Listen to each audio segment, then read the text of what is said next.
திட்டம் போட்டு செயல்படுத்தப்படுகிற ஒரு திட்டமாக சூழலை உருவாக்குவதற்காக முடிவெடுப்பது என்று வரும்போது ஆட்சி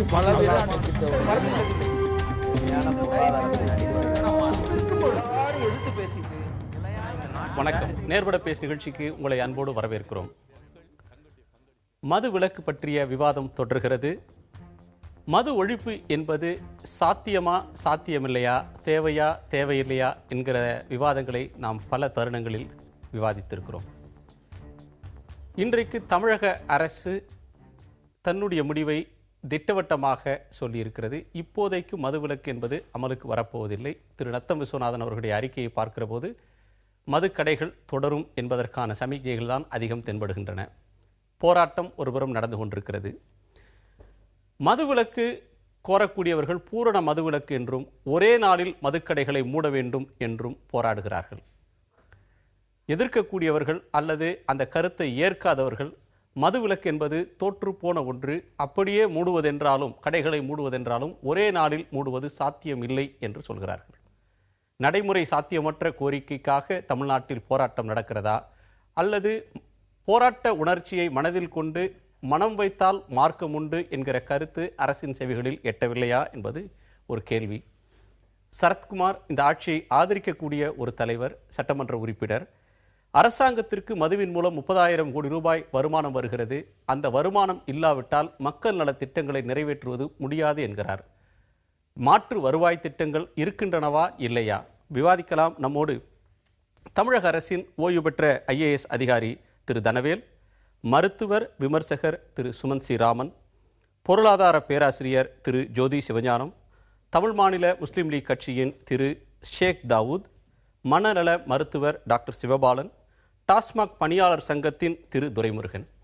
வணக்கம். முதற்கட்டமாக திரு தனவேல், உங்களுடைய இதிலிருந்து தொடங்கலாம். நீங்கள் ஒரு அதிகாரியாக இருந்தவர். மது விலக்கு அப்படின்ற ஒரு கோரிக்கை இன்றைக்கு பரவலாக எழுந்திருக்கிறத பார்க்கிறோம். கட்சிகள் என்ன நோக்கத்துக்காக, அரசியல் இல்லாமல் எதுவும் இல்லை. அரசியலில் நல்லதுக்கான அரசியல் அப்படின்றது இருக்குது, கெட்டதுக்கான அரசியல் இருக்குது. அது ஒவ்வொருத்தருடைய பார்வையை பொறுத்தது.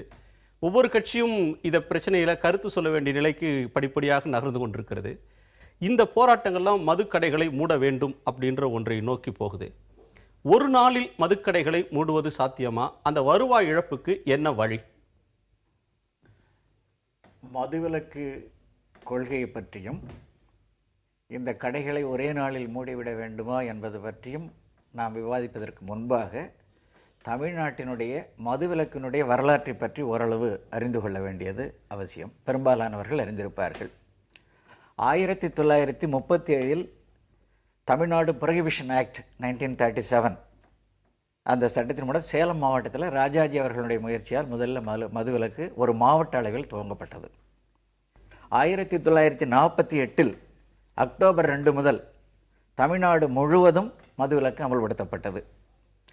1971 மதுவிலக்கு நீக்கப்பட்டு அரசாணை சஸ்பென்ஷன் என்ற வார்த்தையை உபயோகித்திருக்கிறது. கள், சாராயம், அயல்நாட்டு மது வகைகள் IMFL விற்பனை அனுமதிக்கப்படுகிறது. 1973 கள்ளுக்கடைகள் மூடப்படுகின்றன.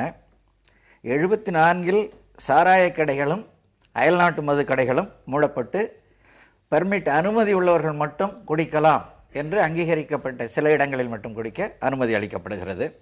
பெர்மிட்ன்றது 71க்கு முன்னாடியே இருந்து அந்த பெர்மிட் இருந்தது. அந்த பெர்மிட் மட்டும் தொடர்ந்து மற்றதை மூடிவிட்டார்கள்.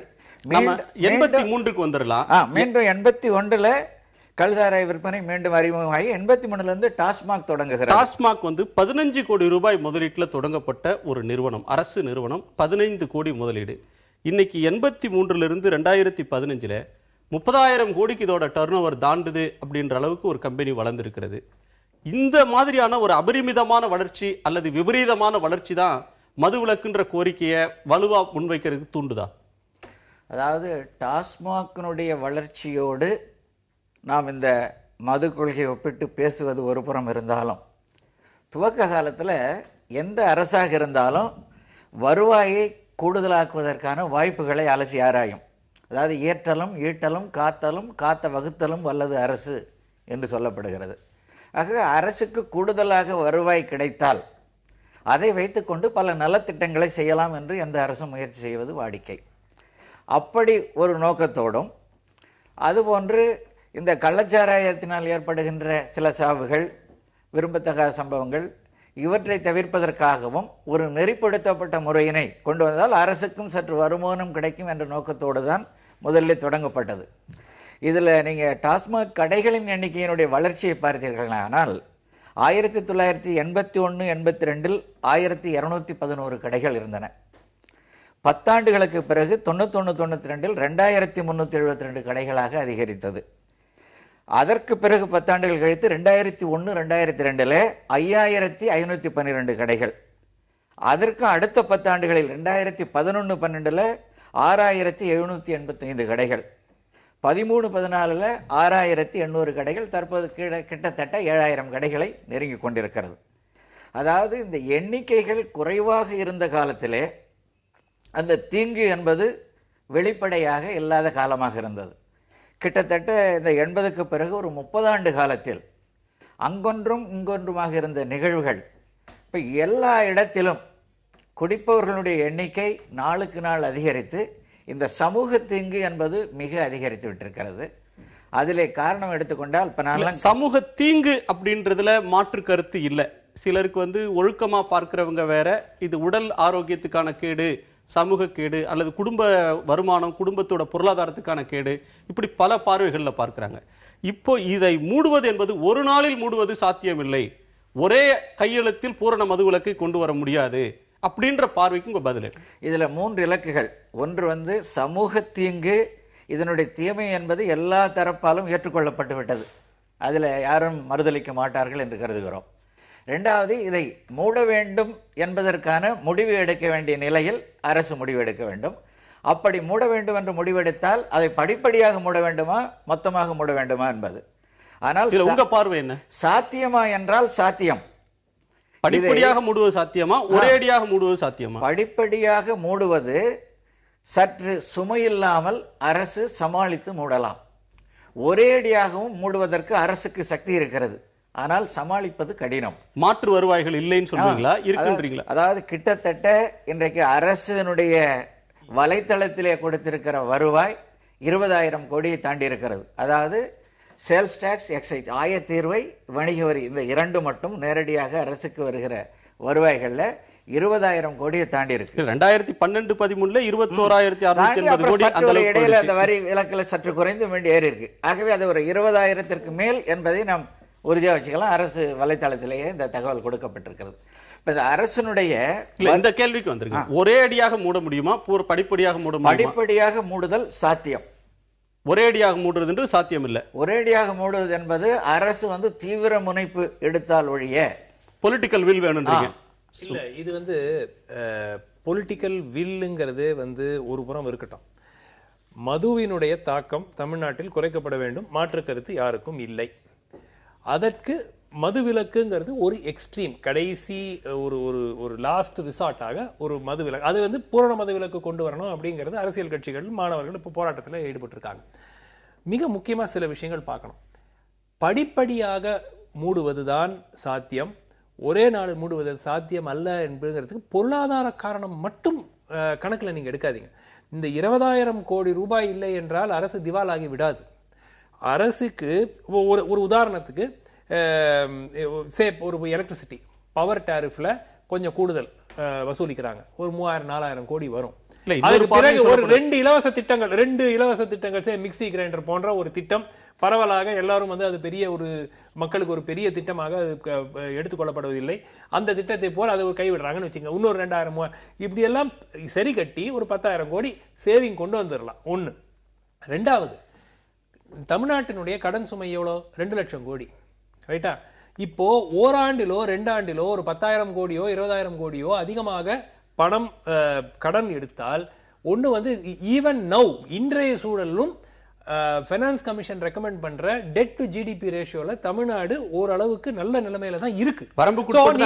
தயவு செய்து நீங்க இதை ஒரு பொருளாதார அரசுக்கு பணம் போயிடும் அதனால மதுவிலக்கு கொண்டு வரலங்கிறது சரியா இல்ல. சரத்குமார் சொல்ற கருத்தை நீங்க ஏற்கல, மக்கள் நலத்திட்டங்கள் முடங்கி விடும் பார்வையை நீங்க ஏற்கல. என்ன பிரச்சனை? 2 பிரச்சனைகள் இருக்கு.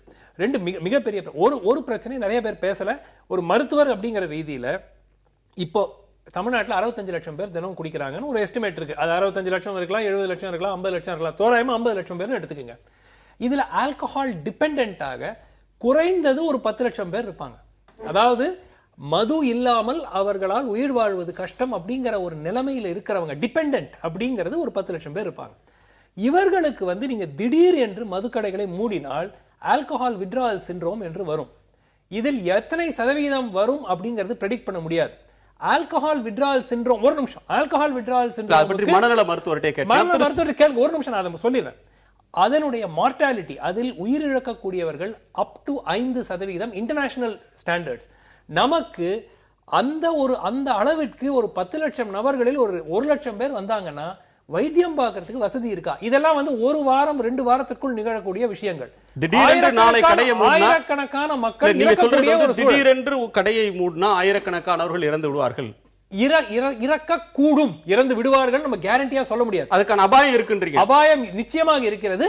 அதற்கு வைத்தியம் செய்யும் அளவிற்கு நமக்கு இன்றைய சூழலில் நமக்கு அந்த infrastructure for deaddiction program நீங்க சொல்றதை பார்க்கும்போது நீங்க நினைத்து பார்க்க முடியாத அளவுக்கான ஒரு பூதாகரமான பிரச்சனையாக, ஒரு ஆபத்தாக இது இருக்குதோ அப்படின்ற ஒரு பார்வையை நீங்க தரீங்க. நம்ம பேசலாம். டாக்டர் சிவபாலன், மதுவை திடீரென்று நிறுத்துவது அப்படின்ற ஒன்று தமிழ்நாட்டில் ஒரு பெரிய அன்ரெஸ்ட் கொண்டு போயிடலாம். நிறைய பேருக்கு ஒரு இதை சார்ந்து அல்லது மது அடிமைகள் அப்படின்னு வர்ணிக்கிறவங்க அல்லது மது இல்லாமல் அவர்களால் உறங்க முடியாது அப்படின்னு சொல்றவங்களுடைய எண்ணிக்கை அபரிமிதமாக இருக்கு. அவர்களை சிகிச்சை தருவதற்கான வசதியோ அல்லது மற்ற வசதிகளோ கூட இல்லை அப்படின்றது ஒரு மிகைப்படுத்தப்பட்ட கூற்றா அல்லது உண்மையிலே யதார்த்தம்ன்றது அந்த அளவுக்கான நிலைமை மோசமா இருக்கா? இல்லை, இது ஒரு மிகைப்படுத்தப்பட்ட ஒரு கூற்றுன்னு நான் சொல்ல மாட்டேன் கண்டிப்பா. ஏன்னா இப்போ நம்ம ஒரு பூரண மதுவிலக்குன்றதை முன்வைத்து நம்ம கிட்ட சில இலக்குகள்லாம் இருக்கு. என்னென்ன இலக்குகள்லாம் நம்ம கிட்ட இருக்குன்னா, ஒன்று குடிப்பவரோட எண்ணிக்கையை குறைக்கணும், ஒன்று. இன்னொன்று, குடிக்கிறவங்களுக்கு அந்த குடிப்பழக்கத்தினால உள்ள பாதிப்புகளை குறைக்கணும், 2. குடிக்கிறவங்கனால மற்றவங்களுக்கு வர பாதிப்புகளை குறைக்கணும், இது 3. குடிக்கிறதுனால வர சட்டம் ஒழுங்கு பாதிப்புகள், குற்றம், வன்முறை இதெல்லாம் குறைக்கணும், இது 4. இந்த 4 இலக்குகளுமே, இந்த 4 இலக்குகளுக்கும் தீர்வுன்னு பார்த்தோம்னா பூரண மதுவிலக்கு தான் தீர்வு. ஆனால் இதில் 5ஆவதா ஒரு மிக முக்கியமான பிரச்சனை இருக்குது. ஏற்கனவே சார் சொன்ன மாதிரி ஒரு ஆல்கஹால் டிபெண்டன்ட் சிண்ட்ரோம் சொல்கிறோம். அது ஒரு 80% மக்கள் குடிக்கிறாங்கன்னா ஒரு 10% மக்கள் ஆல்கஹால் டிபெண்டன்ட் சிண்ட்ரோமாக போயிடுறாங்க. இதில் ஆல்கஹால் டிபெண்டன்ட் சிண்ட்ரோம்ன்றதே ஒரு நோய் தான், அது ஒரு வியாதி தான். இது மற்றவங்க குடிக்கிற மாதிரி ஒரு வேண்டி விரும்பி ஒரு சந்தோஷத்துக்காக அவங்க குடிக்கிறது கிடையாது. அவங்களால நிப்பாட்ட முடியாத காரணங்கள்னால குடிச்சிட்டு இருக்காங்க. ஸோ திடீர்னு ஒரு நாள் பூரண மதுவிலக்குன்னு கொண்டு வந்துட்டா கண்டிப்பாக இவங்களோட பாதிப்புன்றது மிக மோசமாக இருக்கும். அது சார் சொல்கிற மாதிரி ஒரு இறப்பு அளவில் போகலன்னா கூட அதனால் வரக்கூடிய ஒரு உளவியல் ரீதியான பிரச்சனை, அதனால் வரக்கூடிய உடல் ரீதியான பிரச்சனைகள்லாம் ரொம்ப அதிகமான பிரச்சனைகளாக இருக்கும். ஸோ இதுக்குன்னு நம்ம சரியான ஒரு முன்னேற்பாடுகள்லாம் இல்லாமல் இந்த ஒரு பிரச்சனையிலிருந்து ஒரு முழுமையா ஒரு அவர்களுடைய பிரச்சனைக்காக மதுவிலக்குன்ற கோரிக்கை வேண்டாம்னு சொல்ல முடியாது இல்லையா? அதை அப்படி அட்ரஸ் பண்றது, அதற்கான தீர்வு என்ன, அதை எப்படி முன்னெடுக்கிறதுன்னு பார்க்கணுமே தவிர வேண்டாம் நீங்க மறுவாழ்வு என்னன்றதை பார்க்கணுமே தவிர இது வேண்டாம்னு சொல்ல முன் வருவீங்களா? அவங்களுக்கு வைத்தியம் செய்வதற்கு முதல்ல நீங்க வசதி பண்ணணும் இல்லையா? நீங்க திடீர்னு நாளை காலைல 4 கட்சிங்க கொடி பிடிச்சிட்டு போறாங்கன்னு சொல்லிட்டு எலெக்ஷன் வருதுன்னு சொல்லிட்டு நீங்க கடைகள் எல்லாம் நாளைக்கு மூடினீங்கன்னா இல்ல, நான் மருத்துவர் சொன்னதில் எனக்கு ஒரே ஒரு சின்ன மாற்று கருத்து. உலகம் முழுவதும் ஸ்டடீஸ் ஹவ் ஷோன் 1 முதல் 5% வரை ஆல்கஹால் வித்ட்ராவல் சிண்ட்ரோம் வருபவர்களுக்கு மரணம் ஏற்படும். ஃபிட்ஸ் டெலிரியம் ட்ரெமென்ஸ் அப்படின்னு ஒரு கண்டிஷன் இருக்கு.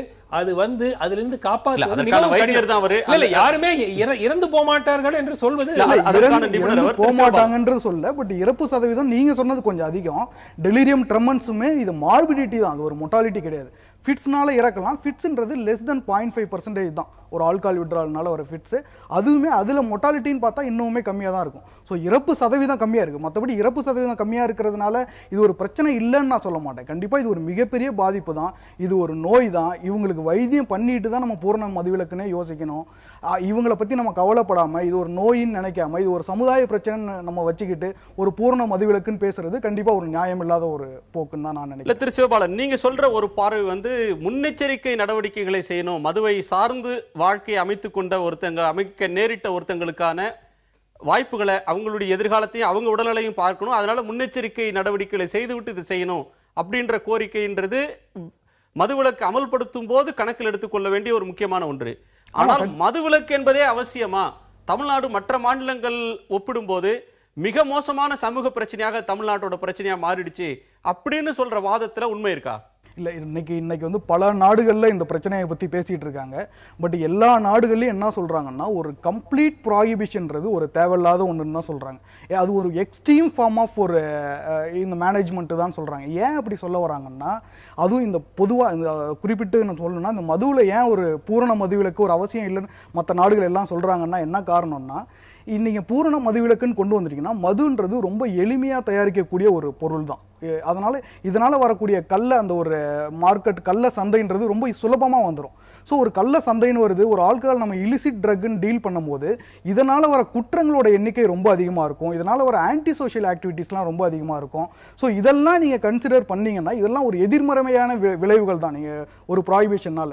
ஸோ இதெல்லாம் கன்சிடர் பண்ணும்போது அவங்க என்ன சொல்றாங்க, நாடுகள்லயோ அமெரிக்காலயோ குடித்துவிட்டு தெருக்கல்ல சாலையில விழுந்து கிடக்கிறவங்க ரெகுலேஷன் கொண்டு வரலாம். அங்க ரெஸ்பான்சிபிள் ட்ரிங்க்னு ஒன்னு இருக்குன்னு சொல்றாங்க, இங்க அப்படியான ஒன்று இருப்பதாக தெரியலையே. அதான் சொல்றேன், மதுன்றதே நம்ம ஒரு காரணத்தை மட்டும் சொல்ல முடியாது. இதுல நிறைய காரணங்கள் இருக்கு. இது அது பயோ சைக்கோ சோஷியல் ஈட்டியாலஜி மாடல்னு சொல்றாங்க. ஒரு தனிப்பட்ட காரணங்களும் இருக்கு, ஒரு சமுதாய ரிலேட்டடான காரணங்களும் இருக்கு. ஒரு சமுதாயம் இந்த மது பழக்கத்தை எப்படி பார்க்குதுன்னு இருக்கு, கவர்மெண்டோட பாலிசி மது மீதான கவர்மெண்ட் பாலிசி எப்படி இருக்குன்றது, இதோட அவைலபிலிட்டி எவ்வளோ அந்த சமுதாயத்தில் நிலவுதுன்னு அது ஒரு காரணம் இருக்கு. இன்னொன்று இந்த சமுதாயத்தில் உள்ள ரோல் மாடல்ஸ்லாம் மது குடிக்கிறாங்களா இல்லையான்றது இருக்கு. இன்னொன்று மது ஒரு டயட்ரி பேட்டர்ன், ஒரு ஹேபிட்டா இதை நான் கன்சிடர் பண்றாங்களா இல்லையா, இது மாதிரி நிறைய விஷயங்கள் இருக்கு. நம்ம ஒரு சிங்கிள் ரீசனை மட்டும் வச்சுக்கிட்டு இதனால தான் மது குடிக்கிறாங்க, இதனால தான் அடிமையா போறாங்கன்னு நம்ம கண்டிப்பா எப்பயுமே சொல்ல முடியாது. ஒரே ஒரு கரெக்ஷன், மற்ற மாநிலங்களில் இது பெரிய பிரச்சனையா இல்லைன்னு நீங்க சொன்னீங்க, தமிழ்நாட்டில் தான் பெரிய பிரச்சனை. அதுவே first of all per capita consumption, அதாவது ஒரு நபர் எவ்வளவு மது அருந்துகிறார் அப்படின்னு பாத்தீங்கன்னா தமிழ்நாடு இந்திய அளவில் லிஸ்ட்ல பாதிக்கு செகண்ட் ஹாஃப் லோவர் ஹாஃப்ல தான் இருக்கு. ஸோ தமிழ்நாடை விட மிக அதிக பிரச்சனை ஆந்திர பிரதேஷ்ல பர் கேபிட்டா கன்சம்ஷன் அதிகம். கேரளாவில் ஏற்கனவே டாக்குமெண்ட் பண்ணி அதனால தான் வந்து பார்ஷியலா ப்ரொஹிபிஷனை ஒரு கிராஜுவலா கொண்டு வரணும்னு டிசைட் பண்ணியிருக்காங்க. கர்நாடகாவில் ஒரு மிகப்பெரிய பிரச்சனை. சிறிய மாநிலங்கள், கோவா போன்ற சிறிய மாநிலங்கள்ல பர் கேபிட்டா கன்சம்ஷன் 3 மடங்கு 4 மடங்கு தமிழ்நாட்டை விட ஜாஸ்தி. இல்ல எதுக்கு சொல்றேன்னா, இது வந்து அகில இந்திய அளவுல ஒரு பிரச்சனை. தமிழ்நாட்டுல மதுவிலக்கு கோருகிற பல கட்சிகள் பாண்டிச்சேரிக்கு போறப்ப அதை பேசுறது இல்ல. அப்படி மதுவிலக்கு சொன்ன கட்சி தோற்ற வரலாறு, எம்ஜிஆர் காலத்திலே தோற்ற வரலாறு இருக்கு. அதனால தமிழ்நாட்டுல பேசுறவங்க பாண்டிச்சேரியில பேசாத ஒரு வினோதத்தையும் நம்ம சமகாலத்துல பார்க்கிறோம். டாக்டர் ஜோதி சிவஞானம், பொருளாதார காரணங்கள் முன்வைக்கப்படுகின்றன. டாஸ்மாகோட வளர்ச்சி அபரிமிதமா இருக்கு, இந்த வருமானத்தை கொண்டு மக்கள் நலத்திட்டம் செய்யறாங்க, இது முடங்கிவிடும், ஒரே நாளில் பூரண மதுவிலக்குன்றது சாத்தியமில்லை, அது சமூக பிரச்சனையாக மாறிடும், இப்ப இருக்கிற பிரச்சனையோட வேறொரு பிரச்சனை வரும்னு சொல்ற பார்வை நீங்க எப்படி பார்க்குறீங்க? இல்லை, அதில் ஓரளவுக்கு உண்மை இருக்குங்க. ஏன்னா வந்து இப்போ இந்த டேக்ஸ் ரெவென்யூலாம் சொன்னாங்க, நம்ம மொத்த தமிழகத்தோட மொத்த வரி வருவாயில் 30% 32% வரைக்கும் வரி வருவாய் வந்து இதிலிருந்து கிடைக்குது. அதனால் அதை இப்போ இம்மீடியட்டாக வந்து டோட்டல் ப்ரொஹிபிஷன் சொன்னோம்னா அதில் வந்து அந்த அளவுக்கான செலவுகள் வந்து குறைக்கப்படும். பட் இன்னொன்று இருக்கு, இப்ப மத்திய அரசாங்கத்திட்ட வந்து உபரி நிதி இருக்கு, அவங்கள்ட்ட இப்ப பீகார் போன்ற மாநிலங்கள், மேற்கு எங்களுக்கு ஒரு ஸ்பெஷல் பேக்கேஜ் கொடுங்க அப்படின்னு கேட்கறாங்க. இங்க தமிழ்நாட்டுல கூட பிஜேபி வந்து மதுவிலக்கு வலியுறுத்துறதுனால நாங்க மதுவிலக்கு அமல்படுத்துறோம், இவ்வளவு இழப்பு வந்ததுன்னா எங்களை ஈடுகட்டுங்கன்னு மத்திய அரசு கேட்கல. அதான் நான் சொல்ல வரேன்.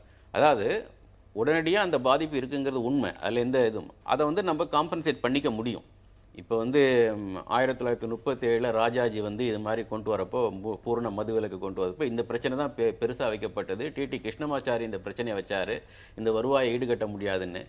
அப்போ வந்து பிஜே தாமஸ்னு சொல்லி ஒரு, இப்போ நான் பல்கலைக்கழகத்தில் ஒர்க் பண்ணுறதில் வந்து ப்ரொஃபஸராக இருந்தவர், எக்கனாமிக்ஸ் ப்ரொஃபஸராக இருந்தார், இவர் தென் எக்கனாமிக் அட்வைசர். அவர் வந்து சேல்ஸ் டாக்ஸை வந்து அறிமுகப்படுத்தினார், விற்பனை வரி அறிமுகப்படுத்தி இதன் மூலம் அதை வந்து நம்ம வந்து சரி செஞ்சுக்க முடியும்னு சொல்லி அந்த சேல்ஸ் டாக்ஸ் இன்னைக்கு ஒரு மேஜர் சோர்ஸ் ஆஃப் டாக்ஸ் ரெவென்யூவாக ஸ்டேட்ஸுக்கெல்லாம் வந்து எமர்ஜ் ஆயிருக்கு. அதனால் வந்து அதுக்கு அல்டர்னேட்டிவ் அரசு நினைச்சா கண்டுபிடிக்கலாம், அது ஒன்றும் பிரச்சனை இல்லை. இப்போ நீங்கள் வைக்கிற 2 கேள்வியில் ஒன்று வந்து டோட்டல் ப்ரொஹிபிஷன் பாசிபிளா, இன்னொரு வந்து டாக்ஸ்ல பாத்தீங்கன்னா விற்பனை வரியில மொத்த எல்லா பொருள் மீது போடக்கூடிய விற்பனை வரியை ஒப்பிடுறப்போ டாஸ்மாக்ல மதுபானத்தின் மீது போடுற வரியில கிடைக்கிறது மட்டும் 45.8% தமிழ்நாடு பட்ஜெட் இதுபடியே.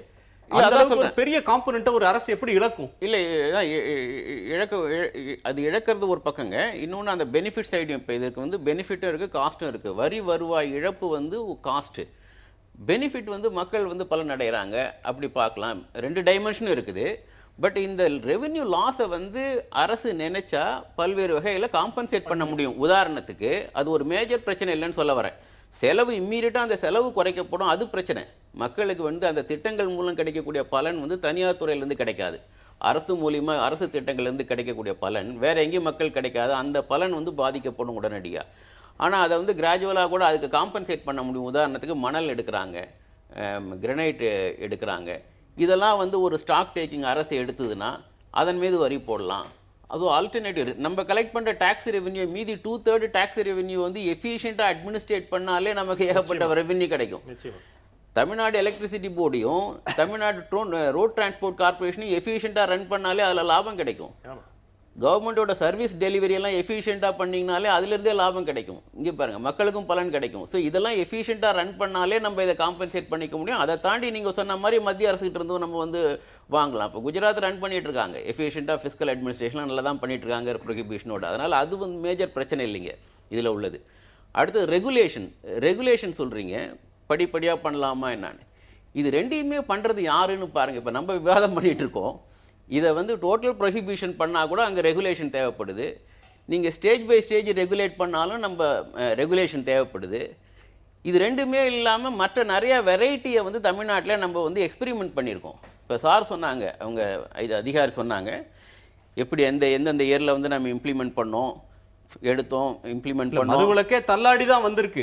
ஒரே அடியா உறுதியாக இருந்துருல. பேக்கெட் சாராயம், கள்ளுக்கடை, இங்கே பாருங்க கடாமாக் சாராயம், டோட்டல் ப்ரொஹிபிஷன், பார்ஷியல் ப்ரொஹிபிஷன், நிறைய எக்ஸ்பெரிமெண்ட் பண்ணிட்டு இன்னைக்கு இந்த ஸ்டேஜுக்கு வந்திருக்கோம். ஆனால் இந்த ஸ்டேஜில் உள்ள பிரச்சனை வந்து ஒரு பெரிய பூதகாரமான பிரச்சனை தான். குடிப்பழக்கம் இன்னைக்கு தமிழகத்தில் ஒரு மிக முக்கியமான பிரச்சனை. அது வெறும் அரசியல் கண்ணோட்டத்தோட மட்டும் பார்க்க முடியாது. உதாரணத்துக்கு அந்த ரெவென்யூ நான் செக் பண்ணேன். டாஸ்மாக் வந்ததில் 80s மட்டும் இல்லை, 2003 வந்து டாஸ்மாக் வந்து கெட்ஸ் தி மொனோபொலி ப்ரொக்யூர்மெண்ட் வாங்குறாங்க. அதுக்கப்புறம் தான் வந்து இது வந்து ரெவென்யூ வந்து ஷார்ப்பாக இன்க்ரீஸ் ஆகுதுங்க. 2003 வந்து கவர்மெண்ட்டும் இந்த இதை வந்து லிபரலைஸ் பண்ணுறாங்க, நிறைய பார்ஸ் ஓப்பன் பண்ணுறது. ஸோ அரசுக்கு வந்து இதை வந்து பேன் பண்ணுறதுக்கோ ப்ரொஹிபிட் பண்ணுறதுக்கோ இல்லை ரெகுலேட் பண்ணுறதுக்கோ முதல்ல இன்டென்ஷன் இருக்கா அப்படிங்கிற ஒரு சந்தேகம் இருக்குது. நம்ம இதை விவாதம் பண்ணிகிட்டு இருக்கோம். இதில் உற்பத்தியிலையும் ப்ரொடக்ஷன்லையும் டிஸ்ட்ரிபியூஷன்லையும் ஈடுபட்டிருக்கிறது யாருன்னு பார்த்தா அரசியல்வாதிகள் தான் அதிகமாக இருக்காங்க. ஆட்சியின் ஆதரவாளர் அது திரு ஷேக் தாவூத் அவர்கள்ட்ட கேட்கலாம். அப்படியான ஒரு நோக்கம் அவர்களுக்கு இருக்கிறதா? அதாவது நீங்க இதுல பாத்தீங்கன்னா எல்லாருமே வந்து இப்படி ஒரு குற்றச்சாட்டை ஒருத்தர் மேல ஒருத்தர் வந்து சுமத்துறோம். இப்ப இவங்க சொன்ன கருத்துக்கள் வந்து ஏற்றுக்கொள்ளக்கூடியது, அந்த மாதிரி நடைமுறையை கொண்டு போகலாம். ஆனால் அந்த அளவுக்கு வந்து மக்களை வந்து சார்ந்திருக்கக்கூடிய ஒரு அரசு இதையெல்லாம் பார்த்து தான் அந்த நடைமுறைக்கு வந்திருக்கு. நீங்க பாத்தீங்கன்னா லாட்டரியை ஒழிச்சிருக்காங்க, குட்காவை ஒழிச்சிருக்காங்க, பான் பராக் ஒழிச்சிருக்காங்க, அந்த மாதிரி இதுகள்லாம் வந்து உடனே ஒழிச்சிருக்காங்க. இதை வந்து ஒழிக்க முடியல அப்படிங்கிறது எப்படி இருக்கு அப்படின்னு சொன்னா, மக்கள் பக்கம் மக்களுக்கும் அதாவது நுகர்வு கலாச்சாரமும் கூடி இருக்கு.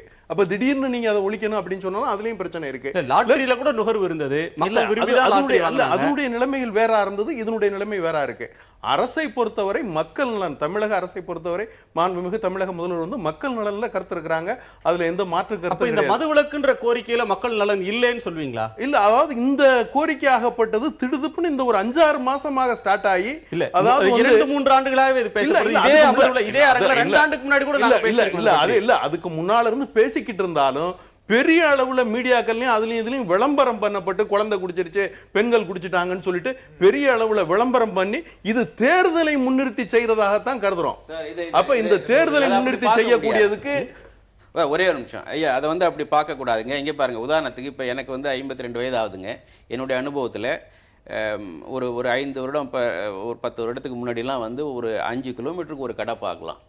இன்னைக்கு 1 கிலோமீட்டருக்கு இல்லை, ஒரு 20 கடை பார்க்க முடியுதுங்க. இல்ல ஐயா, இப்ப வந்து ஐயாவுடைய தகவல் தவறான தகவல்.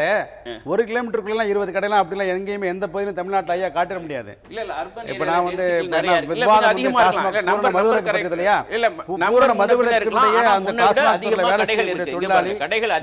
நாலொரு மேனியும் அதே மாதிரி அந்த வாடிக்கையாளர்களை பேசலாம். ஒரு நிமிஷம் இங்க பாருங்க, இதனுடைய விற்பனையும் இப்ப உதாரணத்துக்கு இன்னொரு உதாரணம், கவர்மெண்டோட இன்டென்ஷனை பத்தி சொல்றேன். இன்னொரு ஹைகோர்ட் தலையிட்டு வந்து சாலை ஓரத்தில் ஹைவேஸில் வந்து எடுங்க அப்படின்னு சொல்கிறாங்க. இங்கே பாருங்க, பள்ளிக்கூடத்துக்கு பக்கத்தில் டாஸ்மாக் அந்த ரூல்ஸ்லேயே இருக்குது, எங்கெங்கே கடை வைக்கணும், எங்கே மக்கள் அதிகமாக கூடக்கூடிய இடங்களில் கடை இருக்கக்கூடாது. இப்போ மக்கள் அதிகமாக கூடக்கூடிய இடம் பஸ் ஸ்டாண்டு, அங்கெல்லாம் இருக்குது. இப்போ அப்ப இது மாதிரி வந்து அவங்களுடைய விதிகளே என்னுடைய இதுல வந்து என்ன அமைச்சரே அதை சொல்லியிருக்காரு. 1020 அமைச்சரே என்ன சொல்லியிருக்காரு, டாஸ்மார்க் கடைகள் வந்து பள்ளிக்கு பக்கத்துலயோ மசீதிகளுக்கு பக்கத்துலயோ இல்ல தேவாலயங்களுக்கு பக்கத்துலயோ இல்லைங்கிறத அவர் தெளிவா சொல்லியிருக்காரு. அதனால இது இருக்குங்கிறத நம்ம இல்ல அமைச்சர் சொல்றத நீங்க ஏற்கணும். அதாவது நம்ம பேசுறத நம்ம ஏத்துக்க முடியாது.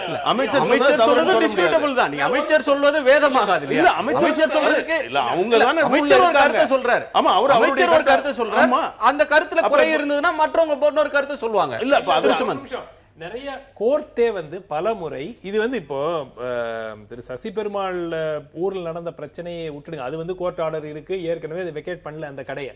அதே போல பல முறை கோர்ட்டுக்கு போய் டாஸ்மாக் கடைகளை அகற்ற வேண்டும், அந்த இடத்துல இருந்து மாற்ற வேண்டும் என்று ஏற்கனவே ஆர்டர் மக்கள் பெண்கள் போராடுறத பார்க்கிறோம். பள்ளிகளுக்கு அருகிலேயோ இல்ல பிளேசஸ் ஆஃப் வர்ஷிப்புக்கு பக்கத்திலேயோ டாஸ்மாக் கடையே இல்ல தமிழ்நாட்டுல சொல்றது வந்து எப்படி அதை சொல்றாங்க அப்படிங்கிறது எனக்கு தெரியல. ஒண்ணு இதுல இது ரெண்டு விஷயங்கள். அரசுக்கு வந்து ஒரு தொலைநோக்குல ஒரு மதுவிலக்கு பக்கம் போகலாம் அப்படின்னு ஒரு எண்ணம் இருந்தால் கூட ஷார்ட் டேர்ம் அடுத்த சில மாதங்களில் சில விஷயங்களை செய்யலாம். அது வந்து இந்த ஒரு நிமிஷங்க, ஏற்கனவே இது பலமுறை எல்லாரும் டிபேட்ல சொல்லியிருக்காங்க.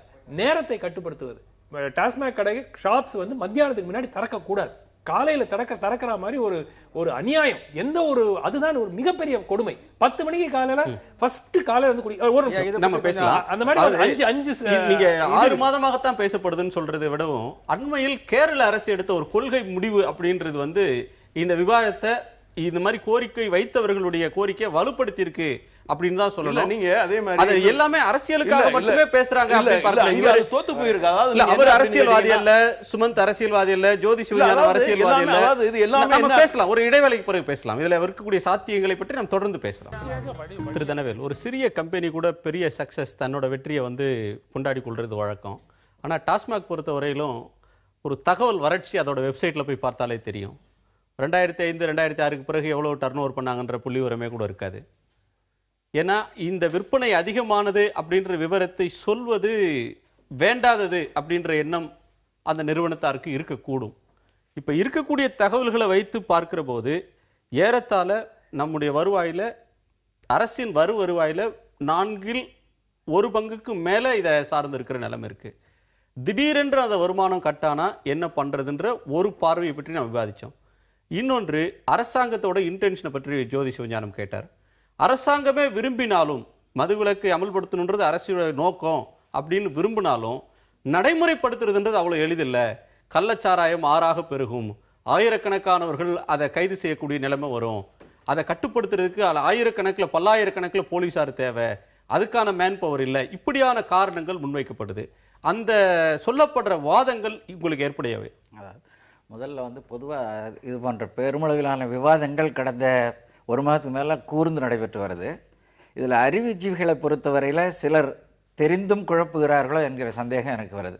அதாவது ஆரம்ப காலத்தில் இந்த மதுவிலக்கு கைவிட்டு அரசு இந்த கடைகள்லாம் வந்து குடிப்பழக்கம் ஆரம்பித்த காலத்தில் கொஞ்சமாக இருந்தது. இந்த 30 ஆண்டு காலத்தில் மிக அநியாய வேகத்தில் வளர்ந்து இந்த வருவாயே வந்து அரசுக்கு ஒரு போதையை கொடுத்துடுது. ஏன்னா இதை கைவிட முடியாது, நிர்வாகிகளுக்கும் இவ்வளவு தொகையை விடுறது என்ன செய்யறது அப்படின்ற ஒரு நிலைமை வந்தது.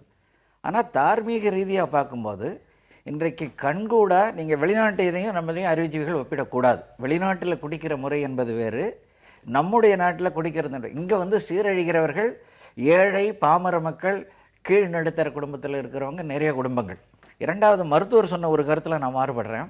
அதாவது இந்த டி அடிக்ஷன் ப்ரோக்ராம் சடனாக வித்ட்ரா பண்ணோம்னா அதை சமாளிக்கிற திறன் இல்லைன்றாங்க. இன்றைக்கு அகில இந்திய அளவில் தமிழ்நாடு மருத்துவ சுகாதாரத்துறை வந்து சிறப்பான ஒரு பரவலான மிஷினரி உள்ள ஒரு துறை. நாம் வந்து நான் சொன்னது போல் படிப்படியாக ஒரு 3 ஆண்டு திட்டம்னு கொண்டு வந்தீங்கன்னா இன்றைக்கு 7000 இருக்கிற கடையில் உடனடியாக ஒரு 2000 கடைகளை க்ளோஸ் பண்ணுங்கள். அதனுடைய டைமிங்கை ரெஸ்ட்ரிக்ட் பண்ணுங்கள். ரெஸ்ட்ரிக்ட் பண்ணிவிட்டு இதில் சைட் பை சைடு நம்மளுடைய டி அடிக்ஷன் ப்ரோக்ராம் மற்றதெல்லாம் வந்து டைட்டன் பண்ணுறது நமக்கு போதுமான அளவுக்கு சுகாதாரத்துறை வலுவாக இருக்குது, அதை செய்ய முடியும். இந்த இடைப்பட்ட காலத்தில் மாற்று வருவாய்க்கான தேடலையும் நண்பர் சொன்னது போல் அரசு செய்ய முடியும். அரசு வல்லது, கட்டாயமாக எந்த அரசும் செய்ய முடியும். அதே போல் இந்த பிரச்சனையை ஒரு அரசியலாக குழப்பிக்கிட்டு எல்லா அறிவுஜீவிகளும் குழம்புறதை விட இப்போது பொது பிரச்சனைன்னு ஒரு தீர்வுக்கு வர வேண்டிய காலகட்டம் வந்தாகிவிட்டது. இல்ல திரு ஷேக் தாவூத் அப்படி நினைக்கல. இது வந்து அரசியல் பிரச்சனை தான், பொது பிரச்சனை அல்ல. தயவு செய்து அரசியலுக்காக தேர்தலுக்காக இந்த நேரத்தில் தயவு செய்து பார்வை முன்வைக்கிறேன். அதுல இரண்டாவது இன்னொரு கருத்துல நான் மாறுபடுறேன். இது பற்றி சமீபமா தான் சொல்றாங்கன்னு. 10 ஆண்டுகளுக்கு மேற்பட்டு பல அரசியல் தலைவர்களும் பல சமூக தலைவர்களும் சொல்லிட்டு வந்தாங்க. ஆனா அதெல்லாம் எடுபடாமல் சிறு அளவில் சிறு சிறு போராட்டங்களா நடந்தது. ஆனால் சமீப காலமாக இது கொஞ்சம் அரசியல்வாதிகளும் அதிகமாக சேர்ந்து போராடும் போது இஷ்யூ தெரியுது. ஆனால் பிரச்சனை பெரிய பிரச்சனை தான். காரணம் என்னென்னா, கண்கூட இன்றைக்கு 10 வயதினர் டீனேஜ் பையங்க குடிக்க ஆரம்பிச்சிட்டாங்க. கல்லூரி மாணவிகள் சிறுவர்கள் சிறுமியர்கள் குடிக்க ஆரம்பிச்சிருக்கிறாங்க. ஆரம்ப காலத்தில் நான் கிராமத்திலேருந்து வந்தவன். அப்போ வந்து பொங்கல் தீபாவளிக்கு ரகசியமாக முந்திரி தோப்பில் அங்கங்கே காய்ச்சி குடிச்சிக்கிட்டு இருப்பாங்க. ஒரு பண்டிகை கொண்டாடுறது, ஒரு கோயிலுக்கு படையல் போட்டால் கிடா வெட்டினா செய்வாங்க. அந்த சமயத்தோடு முடிஞ்சிடும். அது அடுத்த நாள். அதே போல் நீங்கள் பாண்டிச்சேரி சொன்னீங்களே, கிண்டல் அடிச்சுன்னாப்பா பாண்டிச்சேரி போயிட்டு வரையாம்பாங்க, அது முடிஞ்சிடும். அப்போ வந்து 100ல் ஒருவன் பயந்து கொண்டு குடித்த பழக்கம் இன்னைக்கு 150 ரைட் ராயலாக போய் குடிப்பதும், இந்த குடிப்பதே ஒரு கொண்டாடப்பட வேண்டிய பழக்கமாக மாறிட்டு இன்றைக்கு டி அடிக்ஷன் ப்ரோக்ராம் இருக்கிறத நம்ம சமாளிக்க முடியும். ஆனால் அடுத்த தலைமுறையை நாம் சீரழித்து கொண்டிருக்கிறோமே, அதனுடைய வலிமை, அதற்கு அரசாங்கமே செலவு செய்யணும் பின்னாடி. அது வந்து அதிகம். அதை பொது பிரச்சனையை நம்ம தயவு செஞ்சு அணுகணுமே தவிர தன் மனித வளத்தை வேலைத்திறனையே நம்ம நீண்ட காலத்துல மறைமுகமான இதுல பாதிப்பு ரொம்ப ரொம்ப அதிகம். அதை உணரணும். பொதுவா ஒரு விஷயத்தை அவங்க கவனத்துல கொள்ள மறுக்கிறாங்க. இப்போ வந்து நம்ம வந்து என்ன சொல்றது அப்படின்னு சொன்னா, உலகம் தழுவிய பொருளாதாரம்ங்கிற மாதிரி வந்திருக்கும். இப்போ இந்த உலகம் தழுவிய பொருளாதாரம் வந்ததுக்கு அப்புறம் தான் இந்த நிலையும் மாறி இருக்கு. எப்படின்னு கேட்டீங்கன்னா, இன்னைக்கு ஐடியில் படிக்கிற வேலை செய்யறவங்க, போறவங்க வர்றவங்க, ஆண் பெண் இவங்க எல்லாமே சனிக்கிழமை ஞாயிற்றுக்கிழமையான இந்த பார்ட்டி ஃபங்க்ஷனுக்கு போக வேண்டிய ஒரு சூழல் இருக்கு. அதே மாதிரி மக்கள் மனங்களில் வந்து நம்மளை வந்து உலக நாடுகளோட ஒப்பிட்டு பார்க்கக்கூடியது, அதாவது உடை, நடை, உடை, பாவனை எல்லாமே மாறி இருக்கு. அதனால அது கூடி இருக்கு. மாறின நேரத்திலே கூட தமிழ்நாட்டுல நம்ம பேசுறோம், பக்கத்து மாநிலத்துல மூடுறதை பத்தி அதே நேரத்தில் இல்ல. இப்ப நீங்க வந்து மூடுறதை பற்றி உமன் சாண்டி சொல்றாரு. இல்ல இப்ப உமன் சாண்டியுடைய நிலை என்னன்னு சொன்னா, ரொம்ப கெட்டு போனதுனால அவர் அதை சொல்றாரு. அதே மாதிரி இப்ப பாண்டிச்சேரியில தமிழர்கள் இல்லையா, இல்ல பாண்டிச்சேரியில தமிழர்கள் இல்லையா, அதை பத்தி யாருமே பேச காணோம். தமிழ்நாட்டை பத்தி தான் நம்ம பேசுறோமே தவிர இதே கட்சிகள் பாண்டிச்சேரியிலயும் இருக்கு, எல்லா கட்சியுமே இருக்கு. அப்ப எந்த கட்சிக்காரரும் பாண்டிச்சேரியில நாங்க மதுவை நிறுத்துவோம் அப்படிங்கறத பத்தி நீங்க யாருமே அங்க பேசல, அங்க போராட்டம் பண்ணல. அது சம்பந்தமாக இங்க இருக்க தலைவர்கள் பேசுவது போல யாருமே. பாண்டிச்சேரியிலும் ஒரு கட்சி, ஒரு மகளிர் அமைப்பினர் போய் முதல் சாராய கடை வந்து முற்றுகையிட்டு உடைக்கப்பட்டது பாண்டிச்சேரியில தான். ஒரு 3 மாதங்களுக்குள்ள நடந்த எந்த நிலையாக நம்ம ஒப்பிட்டு தமிழ்நாட்டை பாண்டிச்சேரியோட ஒப்பிட முடியுமா? நீங்க இல்ல, இது எந்த நிலையாக இருந்தாலும் சரி, இதுல வந்து என்ன அப்படின்னா முழுக்க அரசியல் நோக்கம் இருக்குங்க.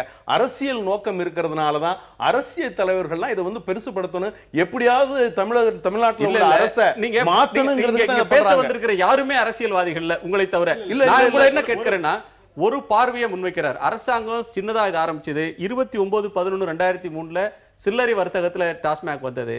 அதற்கு பிறகு கடைகளின் எண்ணிக்கை அதிகம், விற்பனை அதிகம், வருவாய் அதிகம். அந்த வருவாய் தர்ற போதை அரசுக்கே வந்துருச்சு, அதனால மூடணுமான்ற எண்ணம் அவங்களுக்கு வருது அப்படின்ற பார்வையை அவர் முன்வைக்கிறார். இல்ல, அதாவது அதான் இப்ப என்ன சொல்லணும், இப்ப அதிகாரிகள் வந்து அதிகாரிகள் மட்டத்தில் இருக்கிறவங்களுக்கு இதை மாத்துறதுக்கும், அதே மாதிரி அரசுட்டு அந்த மாத்துறதுக்குரிய எண்ணங்கள் வர்றதுக்குள்ள வாய்ப்பு இருக்கு. அதை வந்து பரிசீலிக்கிறாங்க, பேசுறாங்க, செஞ்சுட்டு இருக்காங்க. செய்யாம இல்ல. அரசுக்கு நம்ம பேசுற நிகழ்வுகள் அரசுக்கு தெரியாம இல்ல, மக்கள் நடத்துற போராட்டங்கள் அரசுக்கு தெரியாம இல்ல, அரசு செவிகளுக்கு ஏற்றது. மாண்புமிகு தமிழக முதல்வர் நடத்துற போராட்டம், மக்கள் நடத்துற போராட்டம் அப்படின்ற பார்வை இல்ல. இது கட்சிகள் நடத்துற போராட்டம்ங்கிறதுனாலதான் அரசுடைய செவியில வந்து இது கம்மியாக ஏற்றுது. இது மக்கள் நடத்துற போராட்டமாக இது இல்ல.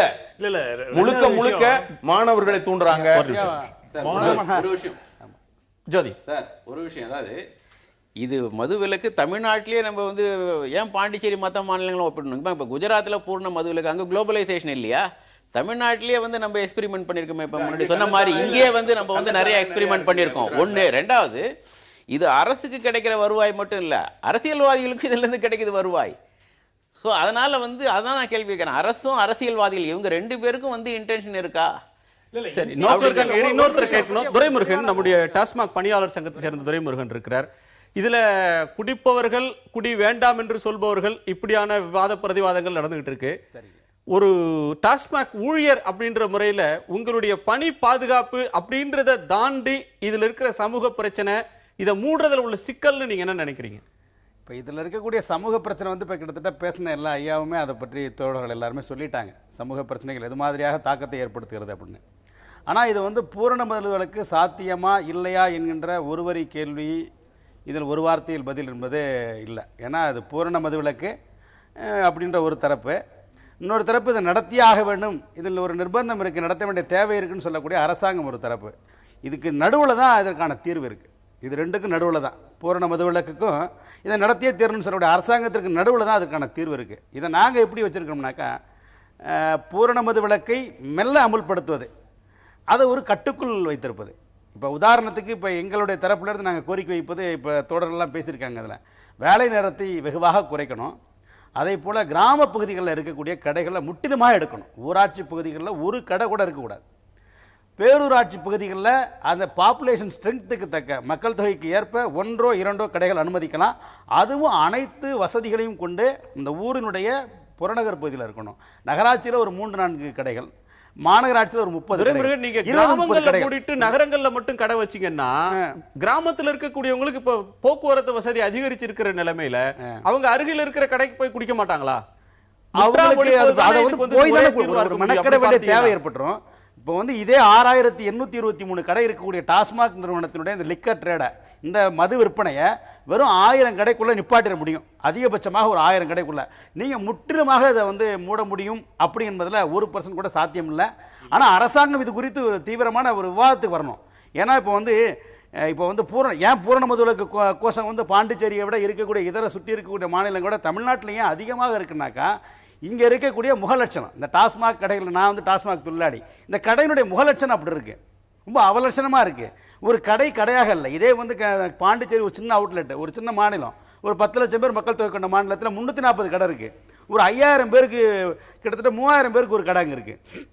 அங்கே இருக்கக்கூடிய காரைக்கால்ன்ற ஒரு பகுதி 2.5 லட்சம் பேரை கொண்ட ஒரு சின்ன தொகுதி, அது அங்கே 50 கடை இருக்கு. ஒரே தெருவில் ஐயா சொன்னாங்க தமிழ்நாட்டில் 20 கடை இருக்குன்றாங்க. அது மாதிரி எங்கேயும் தான் நம்மளுடைய பேராசிரியர் சொன்னாங்க, அப்படி எங்கேயுமே இல்லை. அப்படி எங்காவது இருந்தாக்கா அதை நான் வாபஸ் வாங்கிக்கிறேன். ஆனாக்கா இதே நீங்கள் காரைக்காலில் போனீங்கன்னா ஒரே தெருவில் 10 கடை இருக்கு, பக்கத்தில் இருக்கு. காலையில் 8 மணிக்கு திறக்கிறாங்க, சரி 11 மணி வரை. நீங்க சொல்றதுல இருந்து எனக்கு ஒரு துண்டு பிரசுரம் கிடையாது. கடைகள் நாகரிகமாக இல்ல அல்லது ஒரு சுத்தமாக இல்ல, பாக்குறதுக்கு ஃபேஷனா இல்ல, அவலட்சணமாக இருக்குது, அதனாலதான் இந்த எதிர்ப்பு வருதுன்னு சொல்றீங்களா? அதுவும் ஒரு காரணம், அதுவும் ஒன் ஆஃப் தி ரீசன். முதல்ல கடைக்குள் போகாதவர்களே எதிர்க்கறாங்களே இத. துரைமுருகனுக்கு பதில சொல்லுங்க. கடைக்குள் போகாதவர்களே எதிர்க்கிறாங்களே இதுல. இல்ல கடைக்குள்ள போகாதவங்க எதிர்க்கிறாங்க கூட, இதன் அவங்கள வந்து போகாதனால மட்டும் அந்த கடை அவங்களை தொந்தரவு பண்ணணும்னு சொல்ல முடியாதுங்க. இப்போ ஒரு கடை வந்து நியூசன்ஸா ஒரு இடத்துல இருக்குனாக்கா அதை வந்து போக்குவரத்துல பாதிப்பு ஏற்படுத்துது, போற வரக்கூடிய பெண்களுக்கு, மாணவர்களுக்கு. அதனால தானே ஒரு ஸ்கூலுக்கு எதிரில், கோயிலுக்கு எதிரில், சென்சிட்டிவான ஏரியால கடை இருக்கக்கூடாது அந்த வரையறையே அதுக்கு உட்பட்டதானே. அதோட மாத்திரம் இல்லாமல் இப்ப நான் உன்னை குறிப்பா உன்னை பதிவு செய்யணுங்கய்யா, நான் இந்த இடத்துல நான் உன்னை குறிப்பா பதிவு செய்யணும். இப்போ வந்து பூரண மதுவிலக்கு வந்து ஒரு ஒரு ஒரு ஜனநாயக வழிமுறையிலிருந்து மீறி போயிருக்கு. இன்னைக்கு வந்து மறுமலர்ச்சி திமுக பொதுச்செயலாளர் வைகோ எடுத்திருக்கக்கூடிய அந்த நிலைப்பாடு என்பது மிகுந்த விமர்சனத்துக்குரியதாக இருக்கு. கடைகளை அடித்து நொறுக்குங்கள், அதற்கான தளத்தை நான் கலிங்கப்பட்டியில் அமைத்திருக்கிறேன், நீங்கள் வந்து தமிழ்நாட்டில் இருக்க மாணவர்களே புறப்பட்டிடுங்கள் என்று வன்முறை அன்னைக்கு தூண்டி விட்டுருக்கார் மறுமலர்ச்சி திமுக பொதுச்செயலாளர். இது வந்து ஒரு அரசியல் தலைவராக ஒரு ஏற்புடையதல்ல. ஏன்னாக்கா வந்து ஒரு அரசனுடைய பொதுச்சத்தை தாக்குறதுக்கு இவர் வந்து ஒரு சட்டத்தை மீறி வந்து கையில் எடுப்பார் என்றால், இன்னைக்கு மறுமலர்ச்சி திமுக அலுவலகத்தை நோக்கி போன சிவசேனா எங்க பர்மிட் வாங்க? நீங்க சிவசேனாக்காக நீங்க பேசுறீங்கன்னு எனக்கு தெரியல. நான் இங்க திரு வைகோவுக்கு மறுப்பதற்கான மதிமுகவை சேர்ந்தவர்கள் யாரும் இங்க இல்ல. அவர் தரப்பை நியாயப்படுத்துவார். கண்டிப்பா ஒரு பிரச்சனை நிலைமை, யாரும் வன்முறையை ஆதரிக்கிறதுல மதிமுக வந்து அதனுடைய விளைவு ஒரு தொழிலாளி உயிரிழந்திருக்கார். அவர் சொன்னதனுடைய விளைவு நேற்று இரவு சேலம் பக்கத்துல, வாழப்பாடி பக்கத்துல புதுப்பாலை என்ற கடையில் 7247 என்ற கடையில் வேலை செய்த அருமை தோழர் செல்வம் இன்றைக்கு வந்து பெட்ரோல் கொண்டு பேசப்பட்டு உயிரிழந்தார். டாஸ்மாக் தொழிலாளி அந்த கடையில படுத்து உறங்குறார். அப்ப அதுக்கான அவசியம் எங்க வந்து? அதற்கான அவசியத்தையும் நெருக்கடியையும் சமீப நாட்கள்ல வந்திருக்கக்கூடிய அந்த போராட்டங்கள் உருவாக்கியது. அதன் வழியாக அப்படி படுத்து உறங்கி இருக்கீங்களா? உங்க வேலை நேரம்ன்றது இரவுல இருக்கா? நள்ளிரவுல படுத்திருக்க வேண்டிய படுத்திருக்க வேண்டிய தேவைன்னாக்கா 10 மணிக்கு கடை மூடனா 10:10 வெளியில வந்துட முடியாது. 1 மணி நேரத்துக்கு மேல நாங்க வரவு செலவு பார்க்க வேண்டிய தேவை இருக்கு. அதுவும் சமீப நாட்களா இருக்கக்கூடிய இந்த புறச்சூழல், பூரண மதுவிலக்கு குறித்து அந்த புறச்சூழல், அது விஸ்வரூபம் எடுத்து ஒரு வாரத்துக்குள்ள அது வைகோ தலையிட்ட. திரு சிவபாலன், அது 2 காரணங்களை கேட்க வேண்டியது இருக்கு. அது மிக மிக அடிப்படையான ஒரு கேள்வி. ப்ரொஹிபிஷன் பற்றி வருகிற போது மக்களை அன்னைக்கு 1964 மதுவிலக்கை மகாராஷ்டிரா மாநிலம் தளர்த்தின நேரத்தில் எக்கனாமிக் அண்ட் பொலிட்டிக்கல் வீக்லியில் அதை வரவேற்று எழுதின நேரத்தில் ஒன்று சொன்னாங்க, மதுக்கடைகளை மூடுவது தீர்வு அல்ல, திறப்பது சரிதான். மதுக்கடைகளை மூடுவதற்கு முன்னால் மக்கள் சமூக பொருளாதார காரணங்களால மகிழ்ச்சியாக வைத்திருக்கிறது எப்படின்னு அரசு சிந்திக்கணும். மதுக்கடைகளை மூடுறது தீர்வு இல்லைன்னு அன்னைக்கு சொன்னாங்க. இன்னைக்கு மக்கள் ஏதோ ஒரு உளவியல் காரணங்களை நோக்கி தான் அது போறாங்க அந்த கடைகளுக்கு அப்படின்ற வாதத்துல ஏதேனும் உண்மை இருக்கா? இல்ல, நம்ம மது குடிக்கிற எல்லாத்தையுமே ஒரே அளவுகோல்ல வச்சு கண்டிப்பா பார்க்க முடியாது. ஒரு ஆரம்ப கட்டத்தில் மது குடிக்கிறவங்களுக்கு நிறைய காரணங்கள் இருக்கலாம். அது ஒரு என் ஸ்டேஜில் ஒரு டிசீஸ் ப்ராசஸில் குடிக்கிறவங்களுக்கு விட முடியலன்னு குடிச்சிக்கிட்டு இருக்காங்க. இது எல்லாத்தையுமே நம்ம ஒரே அளவுகளில் வைக்க முடியாது. மற்றபடி உளவியல் காரணங்கள் நம்ம இதை தனிப்பட்ட வெறும் ஒரு தனி மனிதனோட உளவியல் காரணம்னு மட்டும் சொல்ல முடியாது. அதான் நான் ஏற்கனவே சொன்ன மாதிரி இது ஒரு பயோ சைக்கோ சோசியல் மாடல் தான். சமூக காரணங்களும் இதில் நிறையா இருக்குது. அதான் நான் முன்ன சொன்ன மாதிரி இது எவ்வளோ தூரம் இது அவைலபிளாக இருக்குது, எவ்வளோ தூரம் கவர்மெண்ட் இதை ரெஸ்ட்ரிக்ட் பண்ணுது, இன்னொன்று இந்த மது மீதான நம்மளோட சமுதாயத்தோட பார்வை எப்படி இருக்குது, இது ரொம்ப ரொம்ப முக்கியமான விஷயம். ஏன்னா முன்ன ஒரு கட்டத்தில் இருந்த பார்வைன்றது இப்போ கிடையாது. இப்போ மது குடிக்கிறதே ஒரு நல்ல ஒரு ஒரு ஒரு மோட்டிவேட்டிங் பிஹேவியர் மாதிரி நம்மளோட சினிமாக்கள் மீடியாக்கள் இதெல்லாம் மது குடிக்கிறது தான் நல்ல விஷயம், மது குடிக்கிறவனை தான் ஒரு ரோல் மாடலாக எடுத்துக்க அப்படின்ற மாதிரியான ஒரு பார்வையை தான் இப்போ துணிச்சிக்கிட்டு இருக்கு. ஸோ இந்த ஒரு சமூக காரணங்கள்லாம் ஒரு மிக மிக முக்கியமான காரணம் தான் மது குடிக்கிறோம்.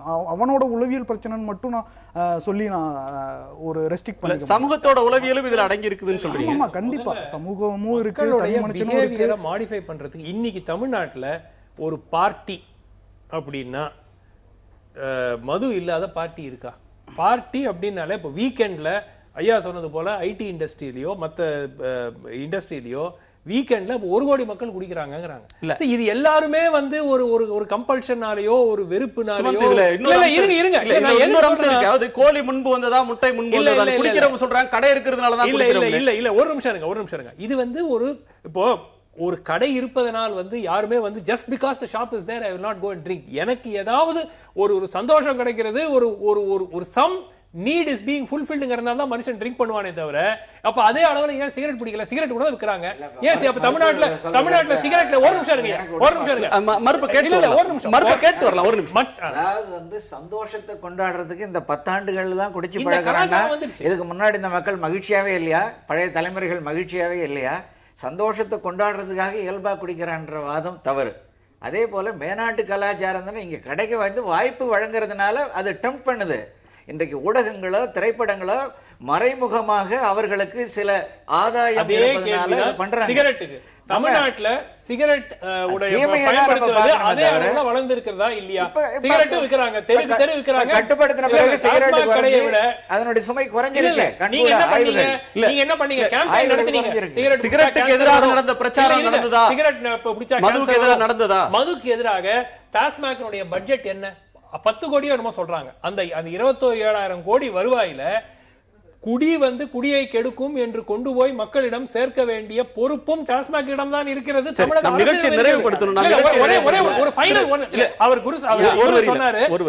துரைமுருகன் சொன்னாரு நடுப்பாதை, அதாவது எல்லா கடையும் நாளைக்கே மூடிடலாங்கிறது சாத்தியம் இல்லை. அதனால் மிகப்பெரிய பிரச்சனைகள் வரும்.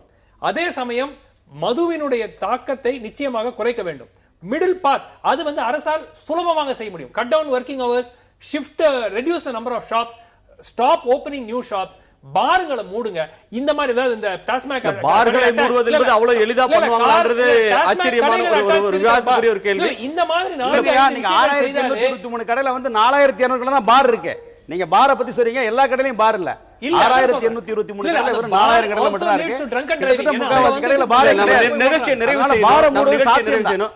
அது நீங்க முக்கிய மது அப்படின்றது மது விலக்குக்காக மது கடைகளை மூடணுன்ற கோரிக்கை வலுவா மேலிருந்து உணர்ச்சி பூர்வமாக பார்க்கப்படுற நிலையில அதற்கு இன்னொரு பரிமாணம் இருக்கு அப்படின்னு பேசுறதுன்றதையே சமூகம் தப்பா புரிஞ்சுக்குமோ அப்படின்ற நேரத்துல நீங்க ஒரு துணிச்சலாக பல கருத்துக்களை முன் வச்சிருக்கீங்க. ஜோதி சிவஞானம், நான் கேட்கறது ஊழல் எதிர்ப்பு, ஜாதிய ஏற்றத்தாழ்வுகளுக்கு எதிர்ப்பு, தீண்டாமை எதிர்ப்பு, வரதட்சணை எதிர்ப்பு அல்லது பெண்ணடிமைத்தனத்துக்கு எதிர்ப்பு, இப்படியான எதிர்ப்புகள் எல்லாம் ஒன்றுபடாத ஒரு சமூகம் இன்னைக்கு மது ஒழிப்புக்காக ஒன்றுபடுறத எப்படி நாம புரிஞ்சுக்கிறது? அதை தான் நான் சொல்ல வரேன். அவ்வளவு எதிர்ப்பு இருக்கும்போது குடிக்கிறத ஜஸ்டிஃபை பண்றது ஃபங்க்ஷன்லயோ இல்ல ஃபங்க்ஷன்லயோ, அதாவது இது நடந்துட்டு இருக்கு. நீங்க சொன்னாலும் நாம எடுக்க வேண்டிய பிரச்சனை வேற வேற நிறைய இருக்கு. அதை விடுத்து நாம இதை எடுத்துட்டு இருக்கோம்.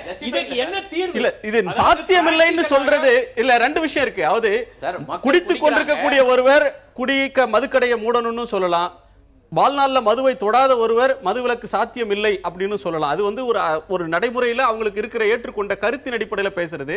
இது குடிக்கு ஆதரவாக பேசுற பேச்சு அப்படின்னு நம்ம பாத்திர முடியாது. இதற்கான நிறைவான அதிகமா இருக்குங்கிறத சொல்ல வரேன். இந்த குடிக்கான எதிர்ப்பு அதிகமா இருக்கு. ஒண்ணு ரெண்டாவது மாதிரி காட்டப்படுதுங்க சார். எதிர்ப்பெல்லாம் ஒன்னும் அதிகமாகல. அரசியல் கட்சிகள் இது பெரிய எதிர்ப்பாக காட்டப்படுறதாக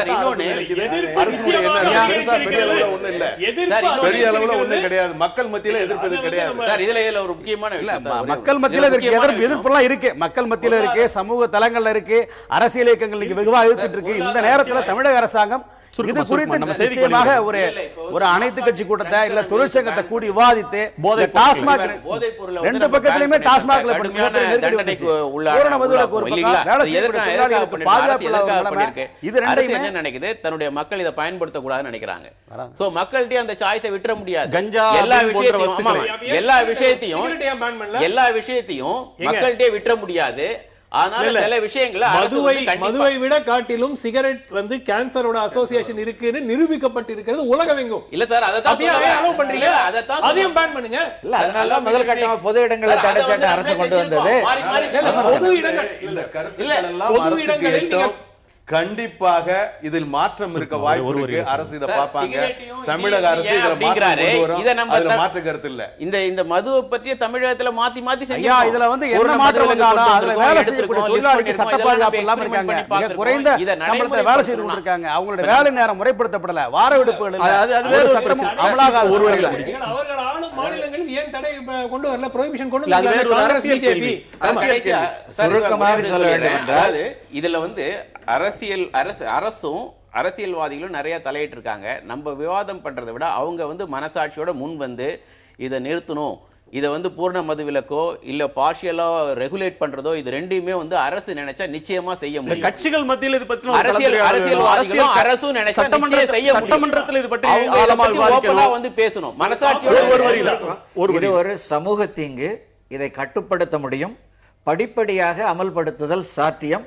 அதுக்கு அரசுக்கு திண்மை வேண்டும். நன்றி, வணக்கம். மீண்டும் சந்திப்போம். நன்றி, வணக்கம்.